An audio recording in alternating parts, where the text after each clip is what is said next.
Most people think training hard on just one meal a day is a one-way ticket to losing all your hard-earned muscle. In reality, you are probably leaving massive fat loss and muscle gains on the table by not timing your workouts correctly with your fast. Combining the one meal a day lifestyle with intense exercise is like a secret superpower for your body if you know the rules. If you do it wrong, you will feel weak, dizzy, and see your strength disappear faster than your belly fat. In this video, I'm going to show you exactly how to master the science of training while fasting so you can look like an athlete. We will cover when to lift, what to eat in that single window, and why your body is actually built for this challenge. By the end of this, you will have a complete blueprint to transform your physique without ever feeling like you are starving. Let us start by looking at what is actually happening inside your body when you wait 23 hours to eat. OMAD stands for one meal a day, which means you spend the vast majority of your time in a fasted state. When you go that long without food, your insulin levels drop down to very low levels. This is the golden key because insulin is a storage hormone that tells your body to hold on to fat. When insulin is low, your body finally has permission to tap into your stored body fat and burn it for energy. Think of your body fat like a giant backup battery that you finally learned how to plug in and use. The problem starts when people try to add heavy exercise into the mix without changing their approach. They try to run 5 miles or hit a personal record on the bench press while their body is still getting used to fasting. They end up crashing because they have not taught their metabolism how to switch fuels efficiently yet. When you exercise while fasting, you are forcing your body to become fat adaptive, which is a fancy way of saying you become a fat-burning machine. During your workout, your growth hormone levels actually spike because your body wants to protect your muscle tissue from being burned. This is a survival mechanism from our ancestors who had to hunt for food on an empty stomach. If they lost their muscle every time they were hungry, humans would have gone extinct a long time ago. Now let us talk about the most important part of this whole strategy, which is the timing of your workout. You might be tempted to work out in the morning and eat your meal at night, but that is a huge mistake for most people. The sweet spot for your workout is about 30 to 60 minutes before you are scheduled to eat your big meal. This timing is perfect because it allows you to finish your session just as your body is screaming for nutrients. When you lift weights, you create tiny tears in your muscle fibers that need protein and carbs to grow back stronger. By eating right after your session, you take advantage of the high insulin sensitivity your body has after a workout. Your body will shuttle those calories directly into your muscles for repair instead of storing them as fat on your waist. If you train too early in the day, you stay in a catabolic state for hours, which can lead to feeling burned out and irritable. I have seen so many people fail at this because they try to be a hero and lift at 6 a.m., but do not eat until 6 p.m. They end up reaching for snacks by noon because their muscles are begging for help and their brain is foggy. When you lift, you should focus on compound movements like squats, deadlifts, and rows. These exercises recruit multiple muscle groups at once, which sends a loud signal to your body that it needs to keep its muscle. I recommend staying in the 8 to 12 rep range for most of your sets. If you try to do super heavy sets of 1 or 2 reps while fasted, you might find that your central nervous system gets tired quickly. Save the max effort powerlifting stuff for days when you have had a little bit of extra fuel. For your first week of combining OMAD with lifting, you should use about 70% of your normal weight. Give your body a chance to learn how to pull energy from fat cells before you try to crush your old records. If you feel a bit low on energy during your fast, you can use black coffee or a pinch of salt under your tongue. The caffeine in black coffee will help mobilize fat cells even more and give you a nice mental boost. The salt is even more important because you lose a lot of sodium and minerals when you fast and sweat. A lack of salt is the #1 reason people feel dizzy or get headaches when they exercise on an empty stomach. Now we need to talk about cardio because it is a very different beast than lifting weights when you only eat once. For fat loss, low-intensity steady-state cardio is your best friend when you're in the middle of a fast. This includes things like taking a long walk, a light bike ride, or a casual swim in the pool. This type of movement mostly burns fat for fuel and does not put a huge amount of stress on your recovery systems. You can do this type of light cardio at any time of the day, even right when you wake up in the morning. It helps keep your metabolism humming along without making you feel so hungry that you want to quit.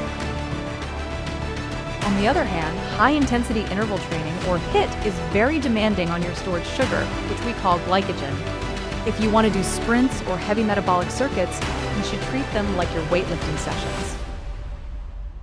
Do them right before your meal so you can replenish your energy stores immediately after you finish the hard work. The biggest danger with cardio on OMAD is doing long, grueling runs for over an hour while fasted. This can raise your cortisol levels, which is the stress hormone, way too high for too long. When cortisol stays high, your body might actually start breaking down muscle tissue to turn it into sugar for energy. This is the exact opposite of what we want to happen when we're trying to get lean and toned. Keep your fasted cardio easy and keep your high-intensity sessions short and close to your feeding window. Let us move on to the actual meal because this is where most people get the math totally wrong. When you only eat one meal, every single bite has to serve a purpose for your fitness goals. You cannot just eat a big bowl of pasta and expect to look like a bodybuilder because you are missing the building blocks. Protein is the most important macronutrient you need to worry about. You should aim for about 1.6 to 2.2 grams of protein for every kilogram of your target body weight. For most people, this means eating a massive amount of protein in that one sitting, which can be intimidating. You might have heard the old myth that your body can only absorb 30 grams of protein at a time.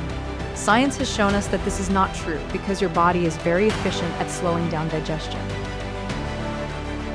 When you eat a large meal, your small intestine and stomach work together to release those amino acids slowly into your blood. This keeps your muscles fed for a long time while you are sleeping and during your fast.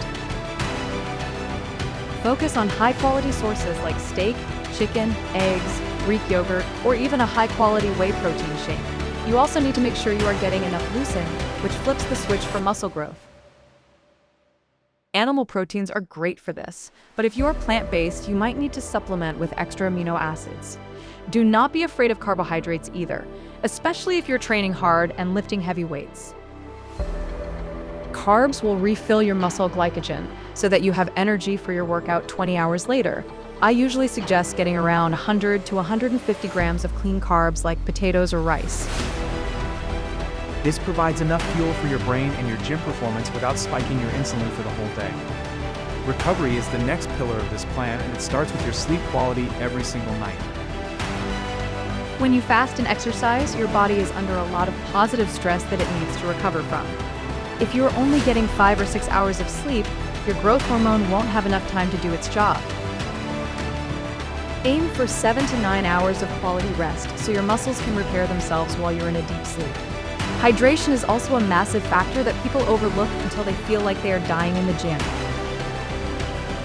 You should be drinking 3 to 4 liters of water throughout the day, not just during your meal window. Remember that when you lose body fat, you are also losing a lot of water weight. If you do not replace that water, your blood gets thicker and your heart has to work much harder to pump it. You also need to be very careful about your electrolytes, specifically sodium, potassium, and magnesium. Fasting makes your kidneys flush out sodium at a very high rate, which is why people get the keto flu. Put a little bit of sea salt in your water to keep your energy levels stable and your muscles hydrated. The biggest mistake I see is people simply not eating enough calories in their one single meal. They eat a big salad and a piece of chicken and think they are doing great because the scale is moving down.